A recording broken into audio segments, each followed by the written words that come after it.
আমাদের পুরো যে রাজনৈতিক অঙ্গীকার, সেই রাজনৈতিক অঙ্গীকার হচ্ছে বাংলাদেশে একটা গণতান্ত্রিক রূপান্তর ঘটানো। সেটা যেমন শাসনতান্ত্রিক দিক থেকে, ক্ষমতার ভারসাম্য এবং জবাবদিহির দিক থেকে, তেমনি একটা গণতান্ত্রিক অর্থনৈতিক ব্যবস্থা প্রতিষ্ঠার মধ্যে যেখানে সুযোগের সমতা তৈরি হবে, আমাদের খেটে খাওয়া মানুষ তার ন্যায্য হিস্সা পাবে এবং দেশের শিক্ষা, স্বাস্থ্য, কর্মসংস্থানের মতো গুরুত্বপূর্ণ জায়গাগুলোতে আমরা সত্যিকার অর্থে পরিবর্তন আনতে পারব, যাতে করে বাংলাদেশের কাঙ্ক্ষিত জায়গায় আমরা পৌঁছাতে পারব। মূল বিষয়টা হচ্ছে সেই মুক্তিযুদ্ধ থেকে শুরু করে এখন পর্যন্ত বাংলাদেশের গণতান্ত্রিক রূপান্তর ঘটানোর জন্য আমাদের অনেক আত্মত্যাগ করতে হয়েছে।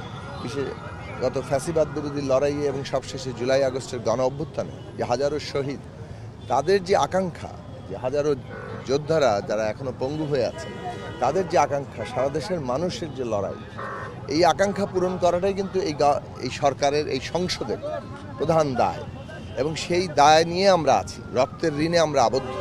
কাজেই সেই দিক থেকে মানুষের কথা বিবেচনা করা, শহীদের আত্মত্যাগের কথা বিবেচনা রেখে সমস্ত কাজকে করতে হবে।